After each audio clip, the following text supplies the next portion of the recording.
자, 이런 가운데 또 자유한국당 홍준표 대표가 방미 중입니다. 북핵 외교 이틀째를 맡고 있는데, 자, 미국 조야 관계자들 만났는데 전술핵 재배치를 거듭거듭 요구를 했습니다. 들어보겠습니다. 중국이 북핵 제거에 적극적인 역할에 나서지 않으면 한국은 전술핵 재배치와 자체 핵무장하는 길밖에 없다. 그런 취지로 대답을 했습니다. 자, 홍준표 대표 그런데 미국 CIA로부터 미국이 준비하고 있는 군사 옵션이 있는데 이 내용을 들었는데 아주 섬뜩하다라는 얘기까지 나올 정도의 상황이었다 그래요. 뭐길래 그래요? 그래서 일단 뭐 내용은 발표하지 않는 걸로는 조건으로 들었는데 그 내용은 굉장히 섬뜩했다라고 얘기를 하고 미국이 있습니다. 준비하고 있는 군사 옵션이요? 그렇습니다. 자, 미국 워싱턴을 방문한 홍준표 대표는 어제 미 중앙정보국 산하에 있는 한국임무센터를 방문해서 이제 북핵 이슈를 논의를 했습니다. 네. CIA는 이제 북한 분석관들이 배석한 가운데 코리아 임무센터장이 직접 홍 대표의 일행에게 1시간 한 30분가량 한반도 정세와 미 CIA가 검토 중인 대응 방안 등에 대해서 설명을 했다고 합니다. 예. 자, 김정은 정권 교체를 목표로 한 특수작전이나 또 예방, 선제 공격 가능성에 대한 CIA 측 설명도 있었던 것으로 알려지고 있는데 이날 CIA 브리핑에서 참석한 한국당 인사들은 네. 구체적인 내용은 알리지 않기로 했다. 하지만 내용은 굉장히 섬뜩했다라고 전하고 있는데 이날 브리핑은 이제 CIA 본부에서 진행됐고요. 워싱턴의 관계자들은 CIA가 한국 야당 대표를 상대로 본부에서 브리핑까지 한 거는 현재 북한 상황을 대단히 심각하게 보고 있다라는 의미다라고 이렇게 해석을 했습니다. 예. 반면 이제 홍 대표의 방미를 두고 여권에서는 가만히 안 있겠죠. 비난을 쏟아내고 있습니다. 예. 국감이 진행 중인 이 시기에 10여 명의 의원을 이끌고 해외에 나가는 것이 과연 국회 운영 원칙에 맞는 것이냐라고 얘기를 하고 있고요. 예. 대한민국 국회의원이라면 국감장을 지켜야지 미 의회로 달려갈 때가 아니다라고 이렇게 비판하고 있습니다. 자, 그렇군요. 이 트럼프 대통령이 좀 이제 방한을 하지 않습니까? 그런데 DMZ 방문이 불발이 됐다 뭐 이런 얘기들이 있는데 네. 백악관하고 청와대가 설명이 조금씩 달라서 이거 가는 건가 마는 건가 아니면 어떻게 돼서 이게 또 취소된 건가 이게 여러 말들이 많거든요. 그렇죠. 백악관 쪽에서는 이제 일찌감치 안 가는 방향으로 이제 기사가 나오기 시작을 했고요. 예. 백악관은요, 트럼프 대통령이 평택의 험프리 미군 기지를 방문할 가능성이 크다고 이제 밝혔습니다. 험프리 기지와 DMZ 이렇게 두 곳 모두 다 방문하기는 어렵다고 했는데요. 백악관은 안전 때문이 아니라 문 대통령이 험프리 기지로 초청을 했기 때문에 거기로 간다고 밝혔습니다. 네. 여기서 이제 백악관과 청와대 말이 엇갈려서 좀 주변에서 보는 이들을 의아하게 하고 있는데요. 예. 청와대는요, DMZ 방문을 청하지 않았다는 의미로 이제 해석될 수 있는 이 부분에 대해서 청와대 관계자는 조금 뉘앙스가 다른 말을 했어요. 그래요? 뭐라고 했냐면은 험프리 기지가 시설이 잘 돼 있어서 방문하면 좋겠다는 의사는 전달했지만 DMZ 방문을 반대한 적은 없다라는 입장을 밝혔습니다. 예. 트럼프 대통령의 일정은 미국이 결정하는 것이기 때문에 우리가 찬반 입장을 낼 성격이 아니라고도 했는데요. 앞서 빌 클린턴과 조지 부시, 버락 오바마 전 대통령은 모두 DMZ를 방문을 했습니다. 그래서 야권과 보수 진영에서는 트럼프 대통령의 DMZ 방문 무산이 네. 대북 압박 메시지를 좀 약화시킬 수 있는 것 아니냐 이런 얘기가 나오고 있습니다. 제가 이 부분에 대해서 예. 조금 말씀을 드리겠습니다. 예. 저는 뭐 국가안보실 자문위원도 하고 있는데요. 예. 사실은 건의를 했어요. 건의를. DMZ 방문을요? 그러니까 DMZ를 가는 것보다는 예. 오히려 평택을 이 가는 평택을 것이 낫다. 보는 것이 훨씬 나을 거다. 어떤 점이요? 왜 그러냐 하면 사실상 매티스 국방부 장관이 장관 되자마자 우리 한국을 방문을 했잖아요. 예. 한국을 방문을 해서 서울공항에 내리자마자 거기서 헬기 타고 바로 DMZ. 캠프 험프리를 봤거든요. 아하. 캠프 험프리가 어마어마하게 크잖아요. 그럼요. 평택 기지가 엄청 크죠. 전 예. 세계에 나와 있는 전 세계의 저기 미군 기지 중에서 가장 큰 기지가 바로 평택 기지입니다. 아, 그래요? 그 정도로 이제 큰 기지인데 이 매티스 국방부 장관이 그 위에서 헬기를 통해 가지고 이렇게 보니까 예.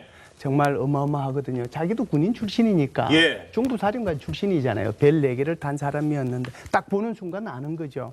예. 그래서 이제 그 브룩스 우리 여기 한미연합사령관이 그때 그런 얘기를 합니다. 이거 한미가 공동으로 하긴 하는데 한국이 어마어마하게 여기에 대해서 많이 지원을 해줬다. 예. 이게 한미동맹의 상징이라고 볼 수 있다. 매티스 국방부 장관이 완전히 우리 한국에 대해서 잘 모르는 사람이었어요. 그걸 보고서 한국이라는 이미지 자체를 바꿔버린 거죠. 예. 그렇기 때문에 이제 이 트럼프 대통령이 오시면 DMZ 가는 것보다는 오히려 팽택을 방문하는 게 좋은데 저는 다른 의미를 가지고 이걸 이제 이렇게 갔으면 좋겠다라고 건의를 했어요. 왜 그러냐면 좀 있으면은 우리 한미 간에 방위비 분담금 협상하잖아요. 그렇죠. 그리고 계속해서 지금 거기에 대한 압박을 가하고 있고 그런데 이제 아마 우리 트럼프 대통령이 그것을 보는 순간 아무래도 트럼프 대통령의 마음을 좀 이렇게 우리가 살 수 있지 않겠는가. 아, 그런 측면에서 그런- 평택 기지를 그렇죠. 그런 차원에서 양쪽을 보는 것보다는 예. 한쪽만 보라고 한다면 DMZ는 역대 대통령들이 다 왔다 갔잖아요. 예. 그러니까 그거보다는 캠 펌프리는 처음 보는 거거든요. 아, 더 현실적인 이번에는 그래서 이제 그것을 건의를 했는데 아마 미국에서 잘 이렇게 뭐 그걸 보는 것이 좋겠다라고 아마 예. 결론이 난 것 같아요. 그렇군요. 네. 알겠습니다. 기간의 과정들이 여러 상황들이 있었다라는 점 저희가 설명을 또 드렸습니다. 자, 중국과 북한 문제 그리고 한반도 문제와 관련한 얘기는 여기서 좀 마치도록 하고요. 기지를 방문할 가능성이 크다고 이제 밝혔습니다. 험프리 기지와 DMZ 이렇게 두 곳 모두 다 방문하기는 어렵다고 했는데요. 백악관은 안전 때문이 아니라 문 대통령이 험프리 기지로 초청을 했기 때문에 거기로 간다고 밝혔습니다. 네. 여기서 이제 백악관과 청와대 말이 엇갈려서 좀 주변에서 보는 이들을 의아하게 하고 있는데요. 예. 청와대는요, DMZ 방문을 청하지 않았다는 의미로 이제 해석될 수 있는 이 부분에 대해서 청와대 관계자는 조금 뉘앙스가 다른 말을 했어요. 그래요? 뭐라고 했냐면은 험프리 기지가 시설이 잘 돼 있어서 방문하면 좋겠다는 의사는 전달했지만 DMZ 방문을 반대한 적은 없다라는 입장을 밝혔습니다. 예. 트럼프 대통령의 일정은 미국이 결정하는 것이기 때문에 우리가 찬반 입장을 낼 성격이 아니라고도 했는데요. 앞서 빌 클린턴과 조지 부시, 버락 오바마 전 대통령은 모두 DMZ를 방문을 했습니다.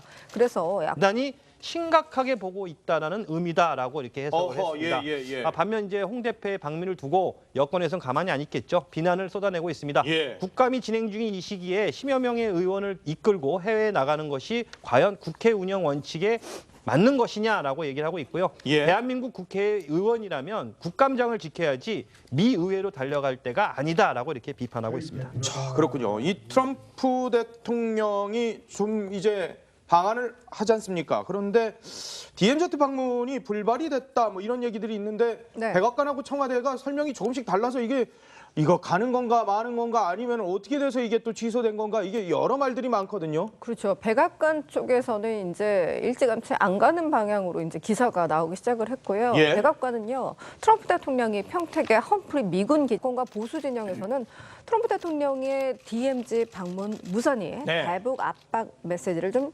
약화시킬 수 있는 것 아니냐 이런 하하. 얘기가 나오고 있습니다. 제가 이 부분에 대해서 예. 조금 말씀을 드리겠습니다. 예. 저는 뭐 국가안보실 자문위원도 하고 있는데요. 예. 사실은 건의를 했어요.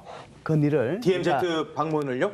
이렇게 DMZ를 가는 것보다는 예. 오히려 평택을 이 풀이로 가는 평택을 것이 낫다. 보는 것이 훨씬 나을 거다. 아, 어떤 점에서? 왜 그러냐 하면 사실상 매티스 국방부 장관이 장관 되자마자 우리 한국을 방문을 했잖아요. 예. 한국을 방문을 해서 서울공항에 내리자마자 거기서 헬기 타고 바로 DMZ. 캠프 험프리, 네, 캠프 험프리를 봤거든요. 아하. 캠프 험프리가 어마어마하게 크잖아요. 그럼요. 평택 기지가 엄청 크죠. 전 예. 세계에 나와 있는 전 세계의 자, 이런 가운데 또 자유한국당 홍준표 대표가 방미 중입니다. 북핵 외교 이틀째를 맡고 있는데 자, 미국 조야 관계자들 만났는데 전술핵 재배치를 거듭거듭 요구를 했습니다. 들어보겠습니다. 중국이 북핵 제거에 적극적인 역할에 나서지 않으면 한국은 전술핵 재배치와 자체 핵무장하는 길밖에 없다. 그런 취지로 대답을 했습니다. 자, 홍준표 대표 그런데 미국 CIA로부터 미국이 준비하고 있는 군사 옵션이 있는데 이 내용을 들었는데 아주 섬뜩하다라는 얘기까지 나올 정도의 상황이었다 그래요. 뭐길래 그래요? 그래서 일단 뭐 내용은 발표하지 않는 걸로는 조건으로 들었는데 그 예. 내용은 굉장히 섬뜩했다라고 얘기를 하고 미국이 있습니다. 준비하고 있는 군사 옵션이요? 그렇습니다. 자, 미국 워싱턴을 방문한 홍준표 대표는 어제 미 중앙정보국 산하에 있는 한국 임무센터를 방문해서 이제 북핵 이슈를 논의를 했습니다. 네. CIA는 이제 북한 분석관들이 배석한 가운데 코리아 임무센터장이 직접 홍 대표의 일행에게 1시간 한 30분가량 한반도 정세와 미 CIA가 검토 중인 대응 방안 등에 대해서 설명을 했다고 합니다. 예. 자, 김정은 정권 교체를 목표로 한 특수작전이나 또 예방, 선제 공격 가능성에 대한 CIA 측 설명도 있었던 것으로 알려지고 있는데 이날 CIA 브리핑에서 참석한 한국당 인사들은 네. 구체적인 내용은 알리지 않기로 했다. 하지만 내용은 굉장히 섬뜩했다라고 전하고 있는데 이날 브리핑은 이제 CIA 본부에서 진행됐고요. 워싱턴의 관계자들은 CIA가 한국 야당 대표를 상대로 본부에서 브리핑까지 한 거는 현재 북한 상황을